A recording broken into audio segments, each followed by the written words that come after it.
అందరికీ నమస్కారం. ఈరోజు కథ పేరు సమానత్వం అంటే. నా వీడియో గనక మొదటిసారిగా చూస్తుంటే నా ఛానల్ని సబ్స్క్రైబ్ చేసుకోండి. చూడండి డాడీ, అమ్మ ఎప్పుడు ఏదో ఒకటి అంటూ ఉంటుంది. ఈ డ్రెస్సు బాగోలేదు, ఇలా బయటకు వెళ్ళకు, అలా మగవాడిలాగా పెత్తనాలు చెయ్యకు అంటూ. తండ్రి పవన్కి తన తల్లి మీద పితూర్లు చెప్తుంది పల్లవి. రమణి అది ఇంకా చిన్నపిల్ల కాదు. అయినా ఇప్పుడు అది ఏమైనా తప్పు చేసిందా? ఏదో ఫ్రెండ్స్తో సరదాగా అలా టూర్కి వెళ్తానంది అంతే కదా. వెళ్ళని, ఇప్పుడు కాకపోతే పెళ్ళయ్యాక వెళ్తారా ఏంటి? అప్పుడు అస్సలు కుదరదు అన్నాడు పవన్. అప్పుడు దాని మొగుడే తీసుకెళ్తాడులేండి. అయినా మీరిలా అన్నిటికీ వెనకేసుకొని వస్తూ ఉంటే దానికి నేను చెప్పేవి తలకేమెక్కుతాయంటూ తల కొట్టుకొని అక్కడి నుండి వెళ్ళిపోతుంది రమణి. పల్లవి పవన్ రమణిల ఏకైక సంతానం. అందుకే పవన్కి కూతురంటే అంత గారాబం. రమణికి కూతురు మీద ప్రేమ ఎక్కువే. కానీ తండ్రి గారాబం ఎక్కడ పాడు చేస్తుందో అన్న భయంతో అది వద్దు ఇది వద్దు అంటూ ఉంటుంది. పవన్ మాత్రం కూతురు ఏదడిగినా కాదనకుండా ఇచ్చేవాడు, చేసేవాడు. ఇదిగో ఇప్పుడు ఈ టూర్ కూడా పల్లవి ఇంకా తన ఫ్రెండ్స్ 10 మంది కలిసి అరకు లోయ వెళ్తామని ప్లాన్ వేసుకున్నారు. కూతురు ఇష్టాన్ని కాదనలేకపోయింది తల్లి రమణి. వీడియో చూసే ముందు ఒక లైక్ చేసి స్టోరీ చివరి వరకు చూసి ఎలా ఉందో కామెంట్ చేయండి.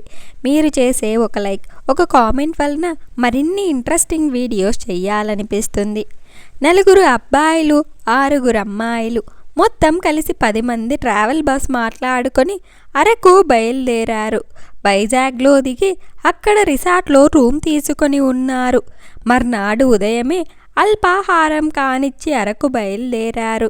అరకులోయ అందాలను చూస్తూ మైమరచిపోయారు.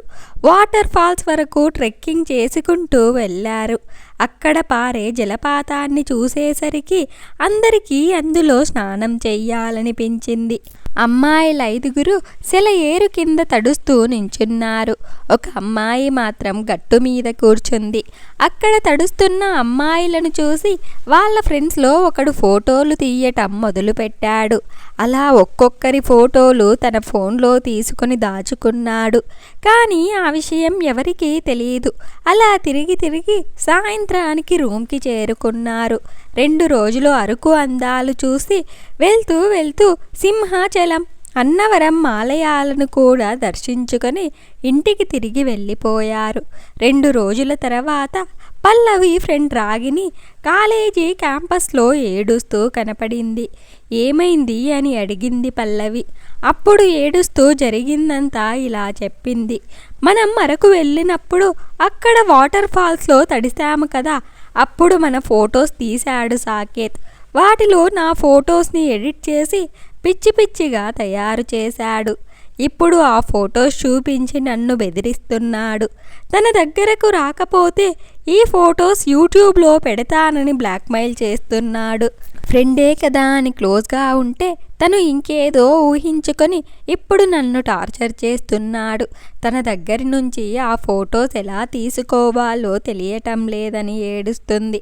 పల్లవి రాగిణిని ఊరుకోపెట్టి బాగా ఆలోచించి ఏదొకటి చేద్దామని చెప్తుంది. నెమ్మదిగా సాకేత్ ఫోన్ అతనికి తెలియకుండా తీసుకొని అందులో ఉన్న వాళ్ళ ఫొటోస్ అన్నీ డిలీట్ చేసేసింది. అంతేకాకుండా వాళ్ళ కామన్ ఫ్రెండ్ అయిన వినోద్కి విషయం చెప్పి తన కంప్యూటర్ నుంచి కూడా వాళ్ళ ఫొటోస్ రిమూవ్ చేయిస్తుంది. తర్వాత విషయం గమనించిన సాకేత్ ఫ్రెండ్ని అడగలేకపోతాడు. కారణం ఎక్కడ తన పరువు పోతుందో అని, లేదా కాలేజ్లో తెలిస్తే తన చదువు పోతుంది అని భయపడతాడు. ఇంటికి వచ్చిన పల్లవి డల్గా ఉంటుంది. అది చూసిన తల్లి ఏమైందని అడుగుతుంది. జరిగిందంతా రమణికి చెబుతుంది పల్లవి. రమణి బాగా ఆలోచించి ఇదే మంచి సమయం అనుకొని పల్లవికి తన మనసులో మాట చెప్తుంది. పల్లవి చూసావా, అమ్మాయిలు అబ్బాయిలకి ఏమాత్రం తీసిపోమని వాళ్ళతో సమానంగా పోటీ పడుతూ కొన్ని చెయ్యకూడని పనులు కూడా చేస్తున్నారు. లేట్ నైట్ పార్టీలు, పబ్బులు తిరగటం, డ్రింక్ చేయటం, అలా చెడు అలవాట్లకు బానిసవుతున్నారు. స్వేచ్ఛ, సమానత్వం అంటే నచ్చిన బట్టలు వేసుకోవటం, ఇష్టం వచ్చినట్టు ఉండటం మాత్రమే కాదు, సమస్య ఎదురైనప్పుడు ధైర్యంగా ఎదిరించి పోరాడగలగటం, గమ్యాన్ని చేరే మార్గంలో వచ్చే అవరోధాలను అధిరోహించటం, కష్టమైన పనిని కూడా మేము చెయ్యగలమని చూపించటం. అందుకే ఆడపిల్లవైనా కూడా నీకు నచ్చిన చదువు చదివిస్తున్నాం, నీ కాళ్ళ మీద నువ్వు నిలబడాలని. అవసరమైనప్పుడు ఇలా ధైర్యంగా ఉండాలి. నువ్వు చేసింది చాలా మంచి పని పల్లవి. ఇలాగే నీ భవిష్యత్తులో ఏ సమస్య వచ్చినా పరిష్కరించుకోవాలి, దాంట్లో చూపించాలి మన సమానత్వం అంటే అని పల్లవి బ్రెయిన్ వాష్ చేసింది. తల్లి చెప్పిన మాటలు నిజమే అని తెలుసుకున్న పల్లవి అప్పటి నుండి హద్దుల్లో ఉండటం ఎలాగో తెలుసుకుంది. కాలేజీ ఫస్ట్ నిలిచి మంచి ఉద్యోగం సంపాదించింది. ఈ వీడియో కనుక మీకు నచ్చినట్లయితే ఒక లైక్ చేసి స్టోరీ ఎలా ఉందో కామెంట్ చేయండి. నా ఛానల్ సబ్స్క్రైబ్ చేయకపోతే వెంటనే సబ్స్క్రైబ్ చేసుకోండి.